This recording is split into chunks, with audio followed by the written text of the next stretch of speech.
আশার আলোয় শালবনী। সোমবার শালবনীতে জিন্দাল গোষ্ঠীর তাপবিদ্যুৎ প্রকল্পের শিলান্যাস করলেন মুখ্যমন্ত্রী মমতা বন্দ্যোপাধ্যায়। 800 মেগাওয়াটের 2টি ইউনিট গড়ে তুলতে 1600 কোটি টাকা লগ্নি করেছে সজ্জন জিন্দালের সংস্থা JSW এনার্জি। দুপুর 12:30 নাগাদ মুখ্যমন্ত্রী মমতা বন্দ্যোপাধ্যায় হাওড়ার ডুমুরজলা হেলিপ্যাড গ্রাউন্ড থেকে হেলিকপ্টারে করে শালবনীর উদ্দেশ্যে রওনা দেন। এদিন মঞ্চে মমতা বন্দ্যোপাধ্যায়ের পাশে দেখা গেল সৌরভ গঙ্গোপাধ্যায়কেও। চলতি বছরের ফেব্রুয়ারিতে বিশ্ববঙ্গ বাণিজ্য সম্মেলন অর্থাৎ BGBS এর মঞ্চে তাপবিদ্যুৎ প্রকল্পের কথা ঘোষণা করেছিলেন জিন্দাল। প্রকল্পে উৎপাদিত বিদ্যুতের পুরোটাই 25 বছরের জন্য কিনে নেবে রাজ্য। এই মর্মে ইতিমধ্যেই রাজ্য বিদ্যুৎ বন্টন সংস্থা এবং JSW এনার্জির চুক্তি হয়ে গেছে।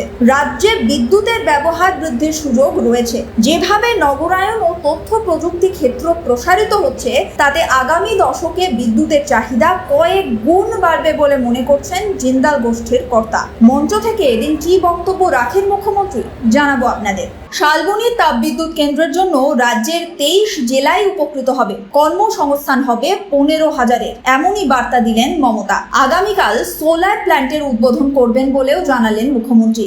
আগে বলা হতো লোডশেডিং এর সরকার আর নেই দরকার, এখন 24 ঘন্টায় বিদ্যুৎ সরবরাহ করা হয়। শালবনী থেকে এমনই ঘোষণা করলেন মুখ্যমন্ত্রী। এদিন অনুষ্ঠানে সজ্জন জিন্দাল বলেন, শালবনীতে গত 10 বছরে অনেক উন্নতি হয়েছে। এখানকার জমি কৃষকদের, তাই তারা যাতে উপকৃত হন সেটাই দেখতে হবে। পাশাপাশি এই তাপবিদ্যুৎ কেন্দ্র থেকে যাতে দূষণ না হয় তাও দেখবেন তারা, বললেন সজ্জন জিন্দাল। ঘাটালে তৃণমূল সাংসদ দেব বললেন, যারা বলেন বাংলার উন্নতি হচ্ছে না তারা এসে দেখে যান কিভাবে বাংলার উন্নতির কাজ করে যাচ্ছেন মুখ্যমন্ত্রী মমতা বন্দ্যোপাধ্যায়। এই প্রকল্প বিদ্যুৎ বন্টনে কতখানি সফলতা পায় সেটাই এখন দেখার।